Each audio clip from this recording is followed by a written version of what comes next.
भाई किसी मित्र ने एक बहुत इंटरेस्टिंग बात लिखी है। वो कहते हैं कि प्रकृति ने हमें ऐसा बनाया है कि ये इंसान काम वासना में इतना जकड़ जाता है, काम वासना का इतना ज़्यादा आकर्षण होता है कि उसके बिना वो रह नहीं सकता। तो शायद ये नेचर ने इसलिए बनाया हो कि अगर ये आकर्षण ना हो स्त्री और पुरुष के बीच तो फिर आगे संतान पैदा नहीं होगी। तो प्रकृति के एंगल से देखें कि भाई कैसे जीवन आगे बढ़े, तो शायद इसलिए ये किया होगा। जितने भी जीवधारी हैं, खासकर हम मनुष्य की बात लें कि काम वासना बहुत ज़्यादा पावरफुल उसका ग्रिप है और उसमें एक प्लेजर है। उसमें मतलब ये जो अच्छे वाले रसायन हैं ये बनते हैं, ये डोपामिन, ऑक्सीटोसिन वगैरह, जिससे हमें प्लेजर की फीलिंग आती है, जो कि सामान्य में उसको बोल रहा हूँ जिसके जीवन में क्रिएटिविटी नहीं है, तो फिर और कोई सोर्स उतना पावरफुल उसके पास होता नहीं। आपकी दूसरी तरफ अगर आपको कैटरपिलर से बटरफ्लाई बनना है, इवॉल्व होना है, इंसान से बेहतर इंसान बनना है, तो ध्यान जरूरी है। लेकिन अब ध्यान में फिर ये बाधा है, अति काम वासना होगी तो ध्यान नहीं होगा। तो क्या नेचर कभी ऐसा करेगी कि ध्यान के प्रति भी वैसा ही आकर्षण हो जाए? क्योंकि नेचर तो ये भी चाहेगी ना कि हम इवॉल्व हों।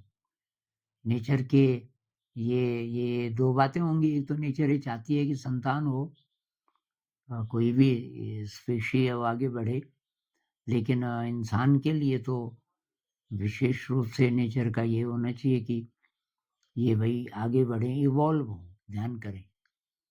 तो क्या ऐसा कभी होगा कि ध्यान के प्रति भी ऐसा आकर्षण हो जाए, ध्यान से भी वही चीजें मिलने लग जाएं, इतना इतना ज्यादा आकर्षण ध्यान के प्रति हो जाए जितना अभी काम वासना के प्रति है?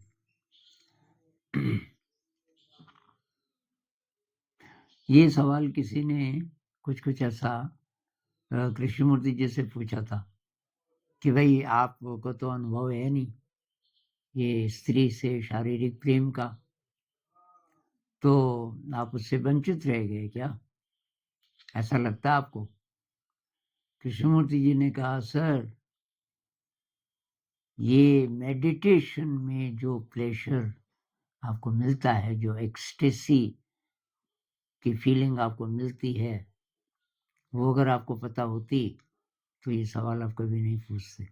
यानी कि सेक्स से जो मिलता है आपको प्लेजर, उसका कई गुना ज्यादा ध्यान से मिल सकता है, जब ध्यान से आप इतने इवॉल्व हो चुके हों। क्योंकि ये आसानी से तो नहीं होता। कुछ लोग कहेंगे मुझे तो 15 साल हो गए, 20 साल हो गए ध्यान करते करते। ऐसा तो नहीं होता कि इतनी एक्सटेसी होती है और सेक्स के प्रति आकर्षण अभी भी है। तो वो इसलिए है कि ध्यान में जिस स्टेट की कृष्णमूर्ति जी बात कर रहे होंगे, वो स्टेट अभी अवेलेबल नहीं है ज़्यादातर लोगों को, और टाइम लगेगा। लेकिन भाई मेरा ये मानना है कि वो भी रास्ता है। सेक्स के प्रति जो आकर्षण है, क्या उसको ध्यान बनाया जा सकता है? ये जो आकर्षण है स्त्री पुरुष का, इससे भागे बिना, ये जो काम वासना की ललक है इसको दबाए बिना, क्या ऐसा हो सकता है कि स्त्री पुरुष प्रेम करें, एक दूसरे के साथ रहें, लेकिन ध्यान में भी रहें, और ये जो काम है ये वासना की बजाय केवल प्रेम में बदल जाए, और वो प्रेम भक्ति में बदल जाए। क्या ऐसा हो सकता है? तो शिव जी ने इसका रास्ता बताया। लोग भूल गए। कुछ प्रैक्टिशनर्स होंगे, जरूर होंगे। तो शिव जी ने, भाई शिव जी का कोई भी मंदिर देख लो, वहां लिंग होता है बहुत बड़ा, और लिंग पे कुछ हमारे संस्कृत के श्लोक भी हैं, लिंगाष्टक ऐसा कुछ भी है, कुछ किताबें भी हैं शायद, जिसमें पूरी विधि भी बताई गई है कि कैसे आप शिवलिंग क्यों बनाया गया है। तो शिव जी ये कहते हैं कि पहले नफरत का भाव खत्म करो। आपके जो सेक्सुअल ऑर्गन्स हैं और जो सेक्सुअल एक्टिविटी है वो पूजा के योग्य भी बन सकता है। जिस तरीके से हम ध्यान में एक थोड़ा पूजा का, डिवोशन का एलिमेंट होता है, ये एलिमेंट उसमें भी हो सकता है अगर आपको रहस्य पता चल जाए। तो तभी तो दूध चढ़ाते हैं ना, और फूल चढ़ाते हैं शिवलिंग पे। क्यों चढ़ाते हैं? तो ये पता करना पड़ेगा कि शिव जी क्या कह रहे हैं। विज्ञान भैरव तंत्र में 5-6 सूत्र हैं इसी को लेकर के। शिव जी ये नहीं कहते कि इसको दबाओ, और ये भी नहीं कहते कि स्त्री पुरुष एक दूसरे से दूर रहें, शारीरिक प्रेम न करें, लेकिन शारीरिक प्रेम इस तरीके से कर सकते हैं कि ये आप पर कंट्रोल न करे, काम वासना न बने, बल्कि आप उसको साधन के रूप में उपयोग करके उसको ध्यान बना दें। और ये बहुत बारीक बात है, हर एक की पकड़ में आती नहीं है। पर आ जाए अगर तो रास्ता है। दूसरी बात, ये हमें गलत सिखाया गया है बचपन से कि स्त्री पुरुष में अगर प्रेम हो जाए तो उसका जो अंतिम लक्ष्य है वो सेक्सुअल यूनियन है। ये हमारे अंदर डाला गया है। अगर दूसरा संस्कार डाला होता हमारे अंदर कि वो जरूरी नहीं है, जो सेक्सुअल यूनियन है वो जरूरी नहीं है, प्रेम प्रेम है उसमें, वो आ भी सकता है, नहीं भी आ सकता, लेकिन आ जाए तो बाधा ना बने आपके इवोल्यूशन में। तो इसलिए उसको ध्यान बनाना सीखो। अगर क्योंकि स्त्री से आकर्षण तो होगा ही, स्त्री का पुरुष से होगा ही। अगर बचपन से हमें ये ट्रेनिंग देते, या नहीं तो जैसे ही ये 12-13 साल का कोई होने लग गया, तो ये ट्रेनिंग अगर देने लग जाते कि भाई ये जो एनर्जी है, आकर्षण की एनर्जी है, ये ध्यान बन सकती है। लेकिन ये मैसेज कोई कोई होंगे पेरेंट्स जो खुद प्रैक्टिस कर रहे हैं, वो अपने बच्चों को ये सिखाते होंगे। तो भाई सारी बात ये है, नेचर ने तो अभी भी हमें इस काबिल बनाया है कि आप इसको बाधा न बनने दें, सेक्सुअल अट्रैक्शन को बाधा न बनने दें, क्योंकि इसको दबाएंगे, इससे भागेंगे तो बच नहीं पाएंगे। अब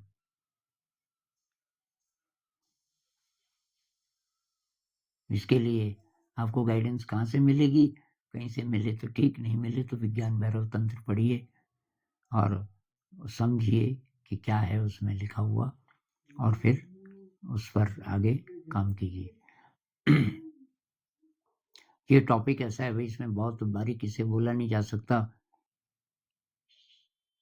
तो नेचर क्या ऐसा करेगी कि प्लेजर हार्मोन्स आने लगे ध्यान से? तो भाई अगर आप मुझे पूछें तो मेरा तो सेक्सुअल अट्रैक्शन तो ज़ीरो हो गया बहुत पहले, बहुत पहले। ये कहीं न ड्रीम में आता, न ख्याल में आता। तो मुझे मिलने भी आती हैं, स्त्रियाँ आती हैं एक से एक सुंदर, लेकिन वो वाली चीज़ खत्म हो गई बहुत साल पहले। और अब मेरा अट्रैक्शन केवल ध्यान के लिए। अब इसकी मुझे इच्छा होती नहीं, जिसको आप बोलते हो ना ये डोपामिन वगैरह, प्लेजर की फीलिंग विपश्यना में ये सिखाते हैं कि फ़ील ये अच्छी वाली संवेदना से अटैचमेंट, ये भी बाधा है। बुरी वाली संवेदना से दूर भागना, तो ये भी बाधा है। कोई भी संवेदना आए, प्लेज़र की भी आती है, एक्सटेसी की भी आती है और कष्ट की भी आती है।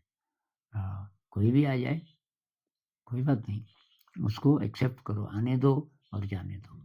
लक्ष्य ये नहीं है कि हमारे अंदर ये हार्मोन्स बने या ये न्यूरोट्रांसमीटर्स बने, ये ऑक्सीटोसिन वगैरह-वगैरह, ये नहीं है। लक्ष्य है प्यूरिफिकेशन, लक्ष्य है अ, राग और द्वेष, इन दोनों से मुक्त हो जाना। जो डिज़ायर है, तृष्णा है, साइकोलॉजिकल डिपेंडेंस है दुनिया पे, उसको खत्म करना है, ऑटोनॉमस बनना है।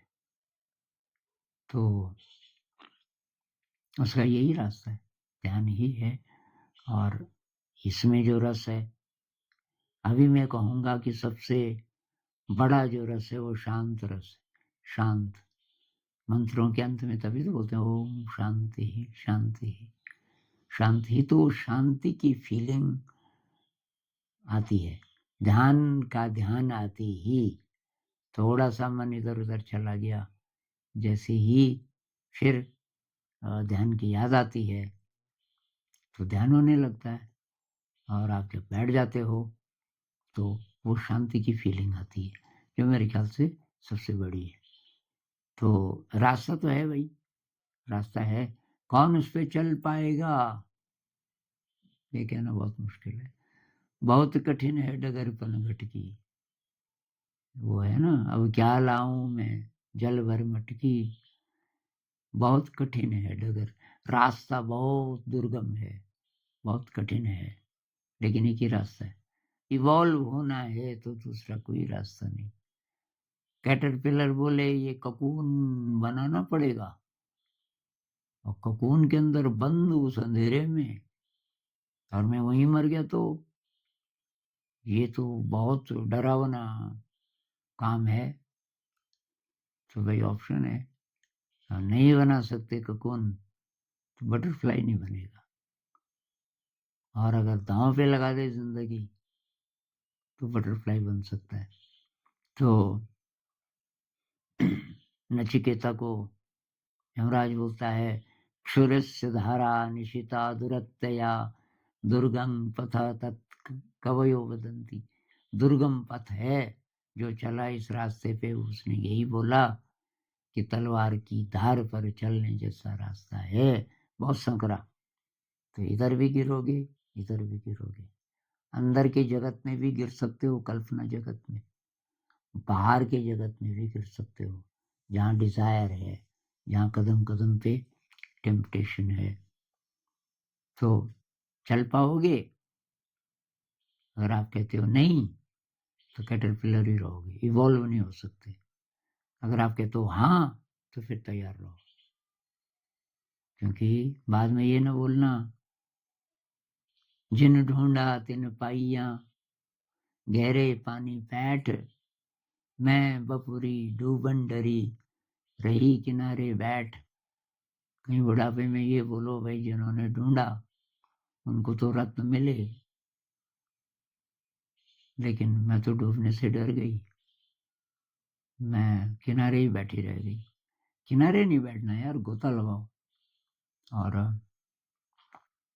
जब जब शुरू कर दोगे यात्रा, कितनी भी मुश्किलें आए, उसमें मजा भी है, मजा बढ़ता जाएगा, धीरे धीरे कष्ट आएंगे, कोई बात नहीं। नमस्कार।